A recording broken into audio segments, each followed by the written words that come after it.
Sales manager था। उसके माता पिता, पत्नी मीरा, बहन राधा और 2 बच्चे हैं।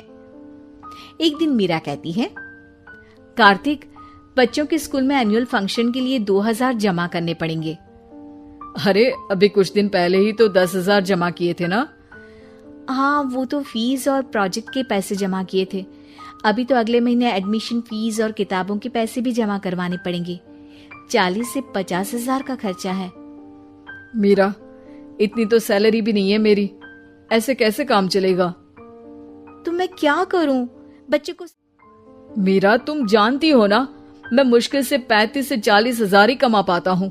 इस घर के खर्चे दिन ब दिन बढ़ते जा रहे हैं, थोड़ा कंट्रोल करो ना। क्या खाना और कपड़े पहनना भी बंद कर दूं? मैं ऐसा नहीं कह रहा हूँ मीरा। तुम जानती हो राधा का भी पोस्ट ग्रेजुएशन पूरा होने वाला है। घर के खर्चों के साथ उसकी शादी की जिम्मेदारी भी उठानी है।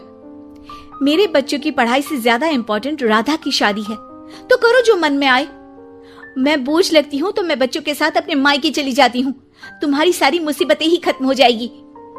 मीरा, मुझसे बहस मत करो। सुबह सुबह ऑफिस जाने के टाइम पर ही कलेश करके दिन मत खराब करो। इतना बोलकर कार्तिक वहां से चला जाता है। तभी, कार्तिक बेटा, ऑफिस जा रहे हो? आना। और बेटा, बिजली का भी बिल 2 महीने से जमा नहीं हुआ, इसे भी आज जमा करवा देना। जी पिताजी, लाइए बिजली का बिल। 4,600 रुपए बिजली का बिल आया है।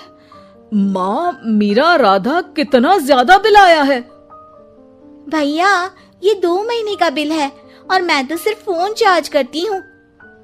अरे बेटा, मैं तो गीजर से पानी गर्म करने के अलावा मेरे कमरे में एक पंखा और एक लाइट ही तो जलते हैं। मीरा, तो फिर इतना बिल कैसे आया? हाँ, सारा इल्जाम मेरे पर ही लगा दो ना। भाभी, आप भी तो एसी चलाती हो, उससे भी बिजली का बिल बहुत ज्यादा आता है ना। एसी मेरे मायके से आई है और वो भी अब सबकी आंखों में खटकने लगी है। मीरा, अपना मुंह बंद करो और आज के बाद तुम एसी नहीं चलाओगी। माँ, आप भी अपना पानी धूप में गर्म करके नहाया करो। कार्तिक ये कहकर घर से ऑफिस के लिए निकल गया। घर से कुछ आगे जाते ही उसकी गाड़ी पंचर हो गई। कार्तिक को पंचर बनवाकर ऑफिस पहुंचने में लेट हो गया। बॉस ने कार्तिक को अपनी कैबिन में बुलाया। कम इन, बहुत लेट हो तुम। अब सॉरी सर, कुछ प्रॉब्लम्स की वजह से लेट हो गया। मुझे कुछ नहीं सुनना। तुम्हारा टारगेट कंप्लीट हुआ? अब नो सर, अभी बाकी है। क्यों? अब सर, मार्केट में बहुत रिसेशन चल रहा है, बिजनेस कहीं से मिल नहीं पा रहा।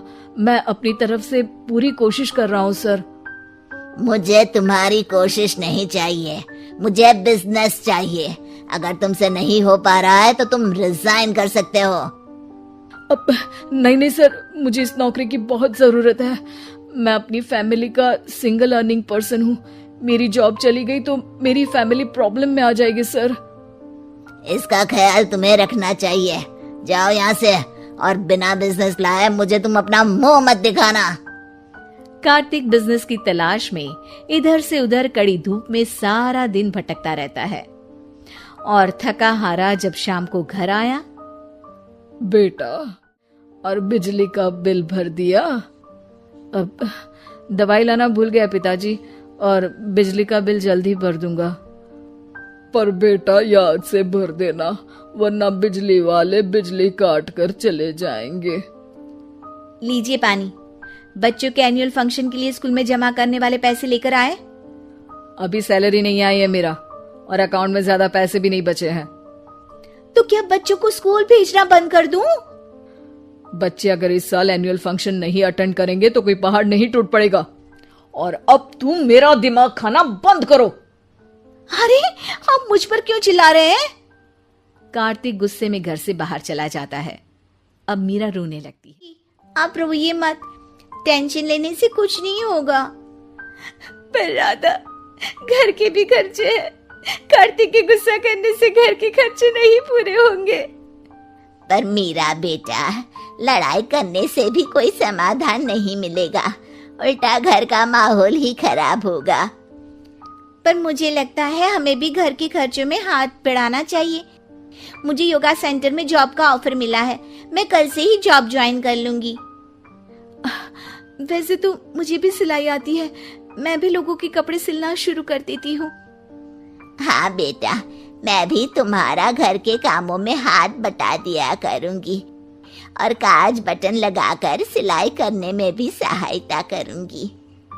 मीरा, मैं तुम्हारे बच्चों के साथ मोहल्ले के बच्चों को भी ट्यूशन पढ़ाऊंगा।